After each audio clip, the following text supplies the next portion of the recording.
آخری جنگ جو ہوئی یہاں جلال الدین خوارزم کی اور چنگیز خان کی دریائے سندھ کے کنارے ہوئی تھی، اٹک سے تھوڑا سا اوپر. تو تقدیر ہاری ہوئی تھی، ورنہ جلال الدین جیسے سالار تاریخ میں چند ہی ہوں گے. تو ان کا ایک بچہ کہیں سے پکڑا گیا تو انہوں نے چنگیز خان کے سامنے پیش کیا، اس نے تلوار مار کے 2 ٹکڑے کر لیے. تو جب اس نے شکست دیکھی نا جلال الدین نے، تو اس نے پہلے اپنی ماں کو دریائے سندھ میں پھینکا،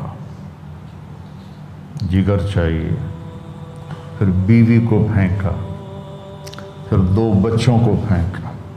تو اسے پتہ تھا کہ وہ بہت خراب کریں گے.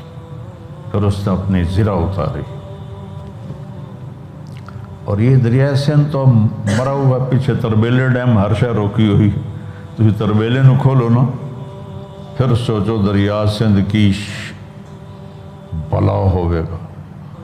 تو وہ اس بلا میں اس نے 30 فٹ کی بلندی سے دریا میں چھلانگ لگا دی گھوڑے کے ساتھ. جب چنگیز خان پہنچا تو وہ موجوں سے لڑتا ہوا آگے نکل رہا تھا.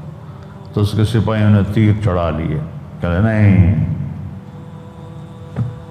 کیا وہ ماں ہے جس نے یہ سپوت پیدا کیا؟ اگر یہ میرے ساتھ ہوتا تو میں اس کے ساتھ مل کے آدھی سے زیادہ دنیا فتح کر لیتا.